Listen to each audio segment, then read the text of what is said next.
The weather forecast with MTN. Hello there, it's a pleasure to have you once again for the weather forecast. We welcome the Malian delegation for the Shan 2021 as we expect calm weather across the national territory with a minimum temperature observed in the Adamawa, 14-16 degrees, 20 in the far north region, 17 degrees in the northwest region, 16 in the west region, 23 in the southwest region, 24 degrees in the littoral and part of the south region. Details now in the north region where no showers are expected in the whole region with a minimum temperature of 22 degrees, the same weather condition to prevail in the morning with a minimum of 18 degrees. I take you now to the east region where no showers are expected. Clear skies will be expected with a minimum of 22 degrees in the morning.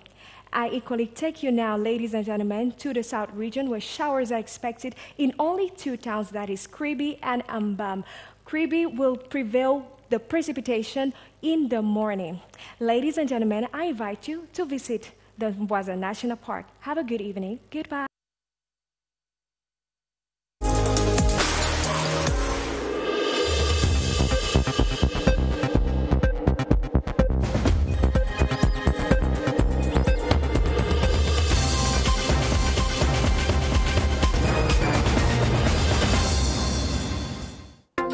Finance Minister launches 2021 state budget in Ebolova. The budget will focus to fight the coronavirus pandemic, organize CHAN and AFCON competitions, and complete construction of major projects for the well-being of the population. 4 days to CHAN kick-off, football lovers rush at sales points to purchase tickets that will give them access into stadiums. In this edition, you will see the 5 different sales points visited in Douala. A 43-minute film, The Fisherman's Diary, produced by a Cameroonian, has been selected to feature at the Academy Awards Oscars in the United States. Get the director of the film in this edition, and to those are top stories. Good evening, ladies and gentlemen, and welcome to this edition of the 7:30 News with me, Gladys TATAH.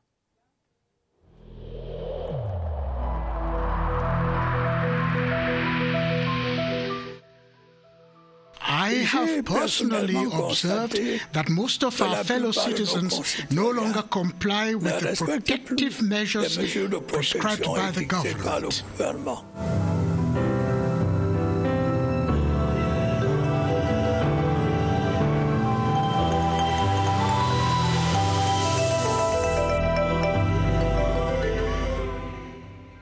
Finance Minister Louis-Paul Motaze has launched the 2021 state budget with a call on stakeholders to work towards an optimal execution of the budget in view of upgrading the living conditions of the population.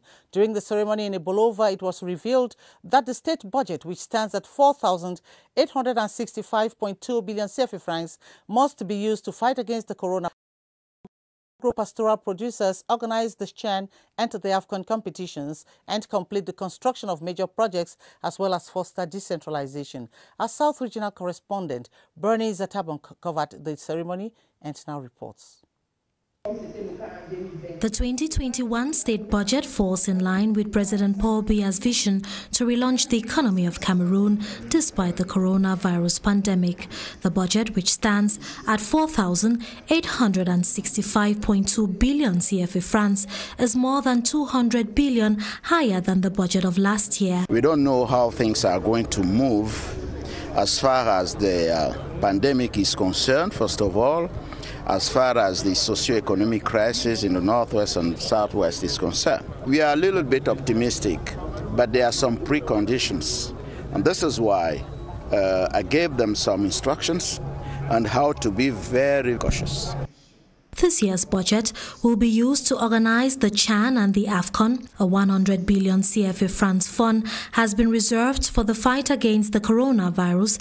Meanwhile, 50 billion will be used to assist agro-pastoral farmers. At least 15% of the budget will be given for local development projects. Budgetary stakeholders who attended the launch in Obolova listened to exposés on the innovations in the circular on the execution of the public investment budget, tax collection and customs duties in view of better understanding budgetary execution procedures so that the 2021 state budget can effectively contribute in improving the living conditions of the population.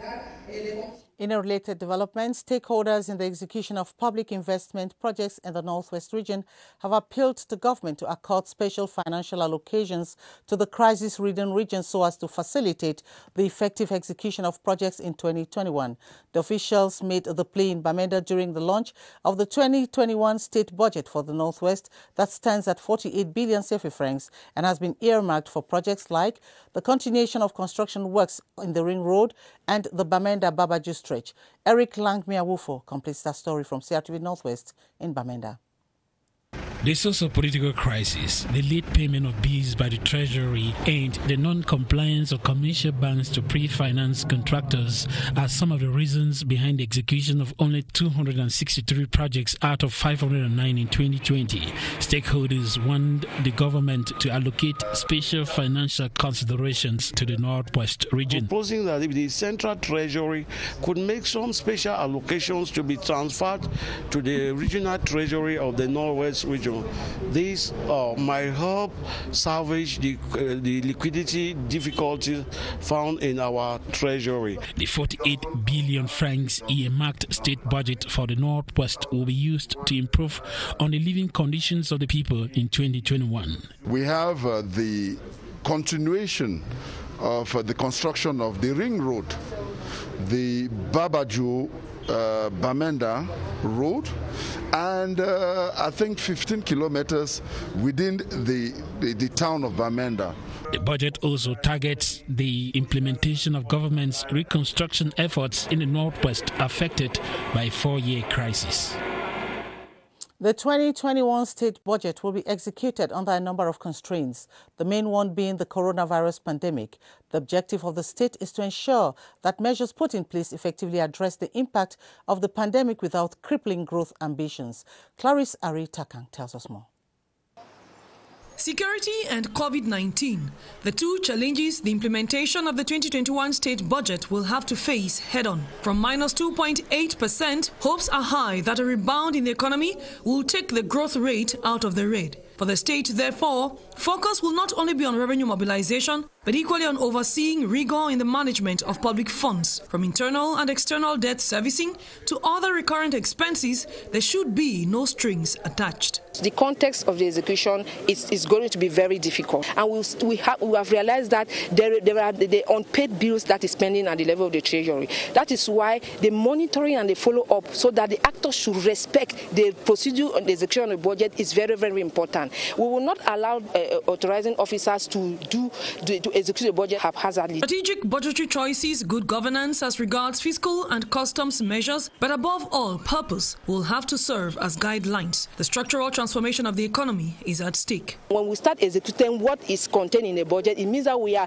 realizing the public policy that was developed by the government and approved by the parliament. So it's important that we follow up execution to make sure that we attain our objective. With these pressures at the back of their minds, therefore, economic and financial players have 4,865.2 billion reasons to be proactive, disciplined, and committed to the task at hand.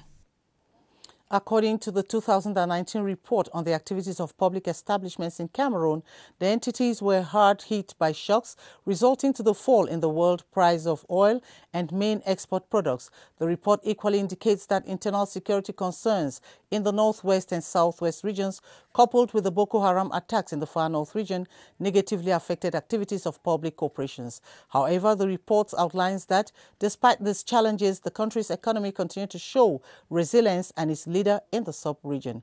More with Constantine Baum. Regarding agriculture, activities fared slightly compared to 2018, with an increase in national demand for agricultural products. Growth in the sector stood at 3% in 2019. Port activity was characterized by an increase in overall traffic of 12.5% under the effect of the 27.2% increase in the volume of imported goods. Air transport activity was marked by 20% drop in aircraft movements, with a 10% drop in the number of passengers and by 16% in freight tonnage. At the hydrocarbons, the report reveals that the global drop in Brent prices by 11% associated with a shutdown of operations in Sonora, but the subsector of electricity was marked by a high energy demand. The civil engineering housing sector will continue to grow with forecasts of around 7.4% of annual growth until 2028. It was one of the most important sectors in demand in 2019. Public telecommunications have been galvanized. Revenue amounting to about 12 billion CFA was recorded. Though a decrease compared to 2018, the performance of public establishments in the financing of the economy remains very unclear. Most of the pitfalls that were identified in 2018 report have persisted. The overall turnover stands at CFA 1,295.5 billion, a decrease of 15.7% compared to 2018. Cameroon's economy, despite the 3.7% decline in growth against a forecasted 4.1%, continued to show resilience. Let's talk sports now. Actors involved in the different cultural displays ahead of the African Nations Championship have intensified rehearsals in prelude to the opening ceremony. In the choreographic movement, each of the actors is called upon to meticulously display beautiful dance steps, coupled with smiles. In a nutshell, serenity is recommended. At the main stadium, partners of the local organizing committee are leaving no stone unturned. The D-Day for the opening ceremony is fast approaching. The opening ceremony of the Shan, we have something beautiful for the public. On one hand, seats of different tribunes have been mapped out by physical distancing guidelines to keep at bay any COVID-19 threat among fans. In a row of 26, for instance, only 7 persons will be allowed to have access to a seat. While the countdown to the kickoff of the 6th edition of the African Nations Championship narrows down, the Cultural and Animation Manifestation Committee once reassures all is set for the football bonanza. Football fans in the littoral region have started queuing in front of the different sales points to purchase their CHAN 2020 tickets. With barely 4 days to go of the tournament, officials of the different sales points say the number of tickets allocated for the first games in Japoma and the reunification stadiums are available. Rene Kache went visiting some of the sales points, and here's his report. Good afternoon. Afternoon. I wish to request for an entry ticket to the game on Sunday. Okay, Japoma Stadium. To this young, anxious football fan, the Shan tournament has already started with the purchase of 4 tickets that will give him and his friends access into the newly constructed Japoma Stadium. I came to be among the first people to pick up their ticket for the Sunday game. Young Ebot says it is a priceless historic moment for Cameroon and Cameroonians, and being in possession of a Shan tickets has further whipped up patriotic sentiments in him. Another Cameroonian who will have the opportunity to watch the first Shan game is excited Berteng Alliance. Very happy. This is big moment for all Cameroonians. Officials at the different sales points in Douala have reassured the allocated number of tickets are available. We have all the tickets present. We have tickets for 1,000, we have tickets for 3,000, we have tickets for 5,000, we have tickets for 20,000 and 50,000. The different sales points in Douala, notably Totafwe stations, Kameko, Kamtel, the regional and divisional delegations of sports, Pakuvita and the Bepanda and Japoma sales points open their doors daily beginning at 8 a.m. The Cameroon Radio Television is ready to relay signals of the matches that will be played at the Yaoundé Omnisport Stadium during the African Nations Championship that kick-starts this January 16. 4 days to the CHAN kickoff, the Director General of CRTV, Sean Dongo, went on an inspection visit of the site to ascertain the level of preparedness. Yoti Kaleli Songe has highlights of that visit. CRTV is loaded for bear as the African Nations Championship countdown skews inward. While waiting in the wings, the Director General Charles Ndongo embarks on an on-the-spot assessment of the Yaoundé Omnisport Stadium. First, a stopover at the Presidential Tribune with his team of directors. From a vantage point, they appreciate what they see so far. This stadium will host the CHAN kickoff, semi-finals, finals and closing ceremony. We have other partners who are liaising with CRTV to make this event a memorable one, but CRTV has to take the lead. Accredited pressmen are also covered. The media center here has 90 places and 24 computers, all connected to a Wi-Fi network and ready for use. There's also a possibility for media men to watch the footage of a live match here. CRTV staff partners disclose all necessary equipment have been installed with just a few technical details to brush up. The technical arsenal that CRTV is putting in place will come to make concrete what our viewers are going to see when the official kickoff will be given for this CHAN 2020. As far as the production of the signal of this competition is concerned, I don't think we have anything to be worried about as of now. On January 16, the population is promised a wow opening ceremony. 3 roads access have been opened to circulation in Douala ahead of the upcoming CHAN thanks to emergency construction works carried out by government. The Minister of Public Works, Emmanuel Nganu Jumesi, today visited the sites to ensure fluidity at the entrance into the Japoma Stadium and on its linkage to the National Highway No. 3 during the Games. Details with Joyce Kimbi for Wajo. Multiple stopovers by the state engineer between Yaoundé and Ndope Bridge to appreciate rehabilitation works on the road surface tar and the planting of concrete safety slides along the highway. Visible comfort and tranquility for travelers coming from Yaoundé to the Japoma Stadium. As for those coming from Yaoundé, 3 out of the 6-lane roads on the Douala urban roads have been urgently constructed. We've been awarded an emergency project to make it nice to before CHAN, allowing better fluidity of the traffic. Satisfied, the supervisory authority instructed for an additional planting of informative road signposts along the road. We are satisfied because we are hoping that there will not be a traffic jam during the competition, and we are hoping that the population will help us to manage the traffic. Work continues to finish ahead of the African Nations Cup, though the pace may be dependent on the availability of funds.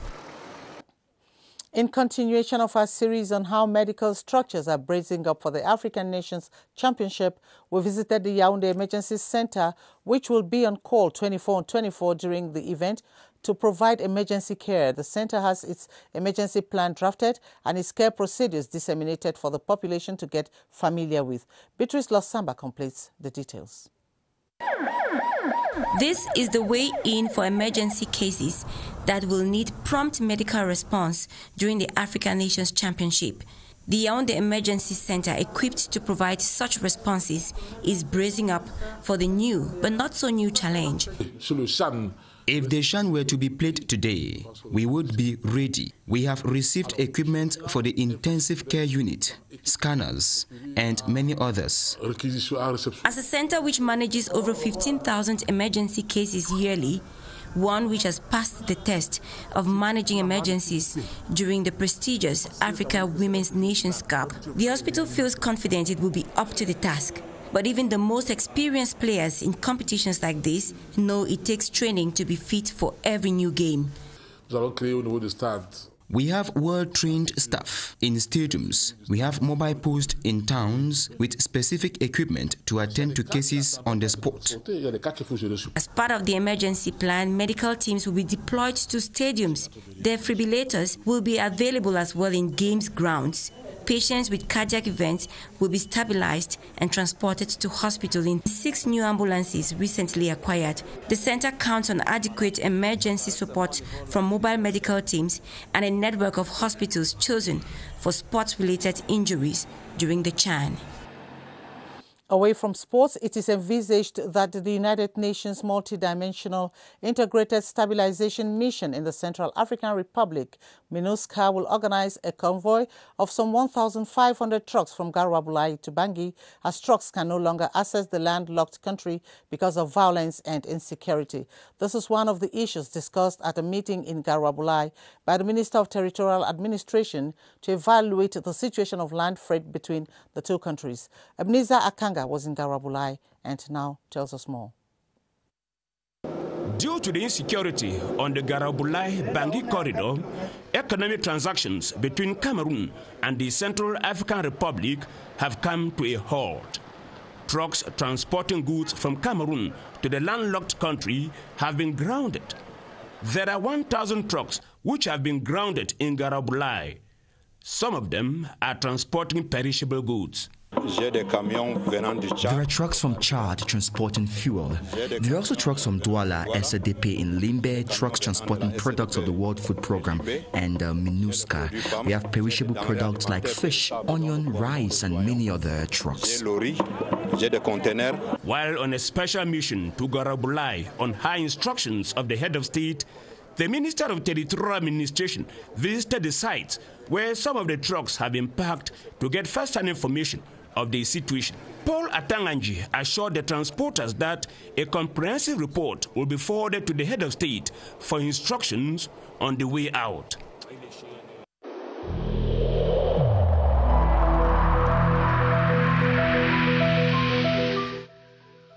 I urge you once again to put on your face masks, to wash your hands regularly, and to consult a physician or any other health personnel if you notice any symptoms. This is the only way to save lives and to curb the spread of the virus.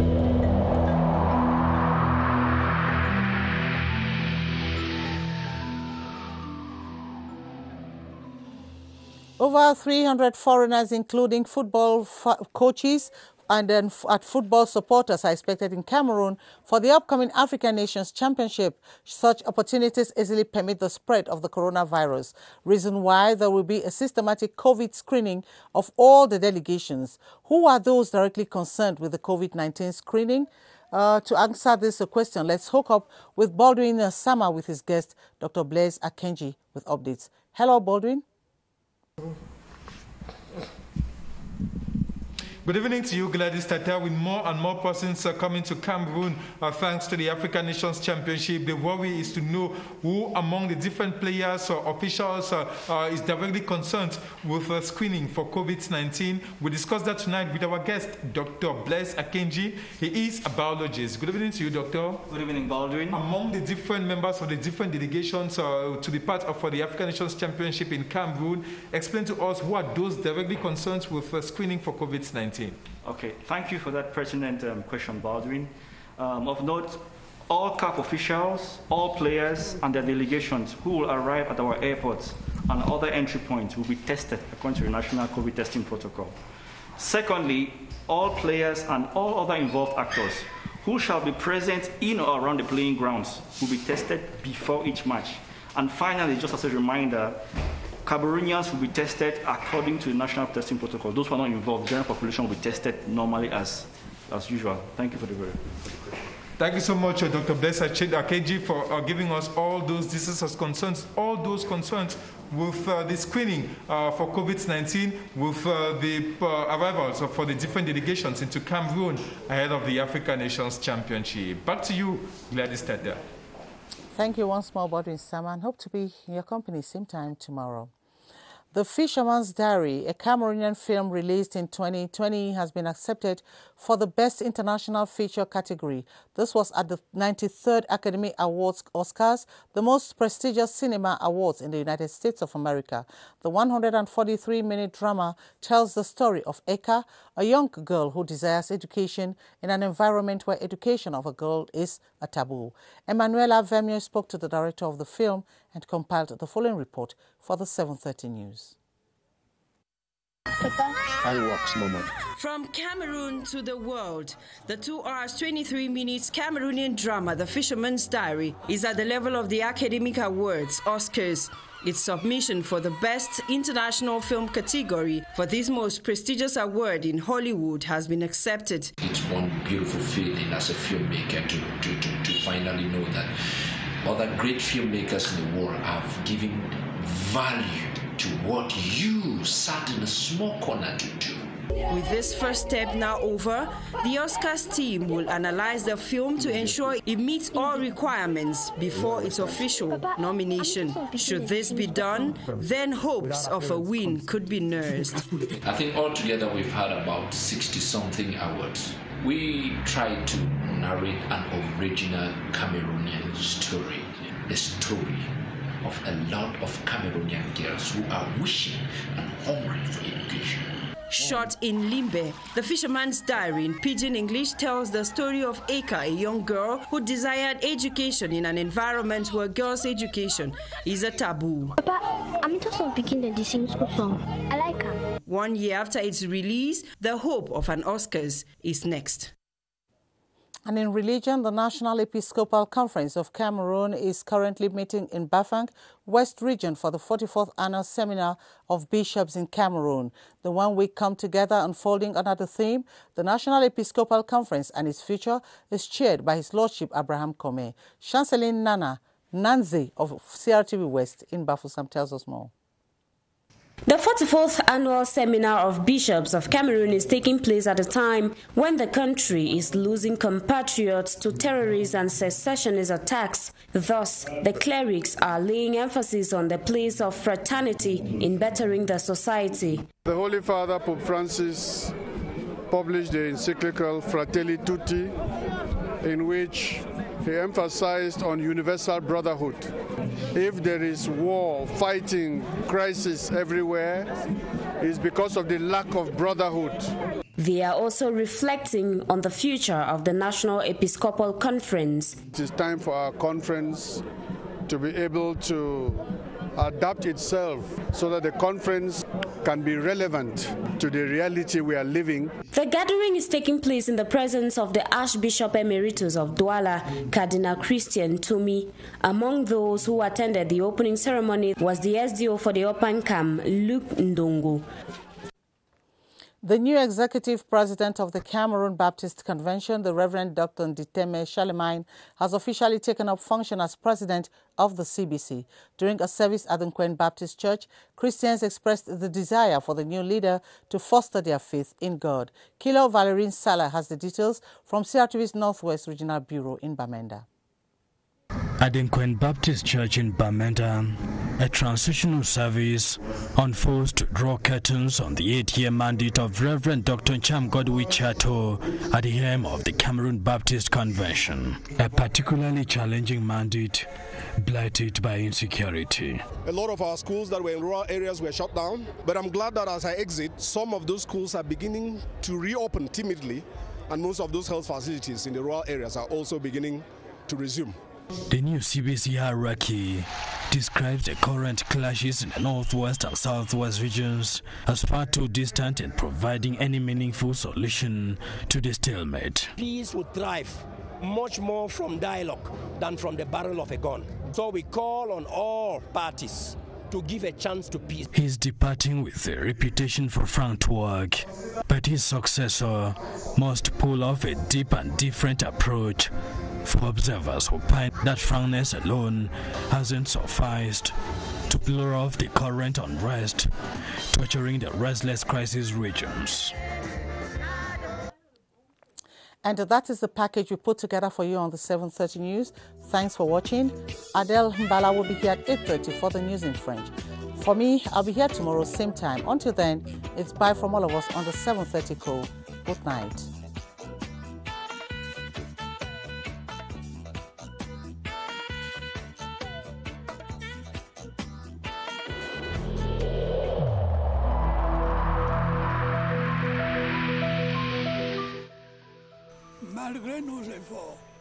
Despite our efforts, COVID-19 plunged many families into mourning and seriously hampered the functioning of our economy and society.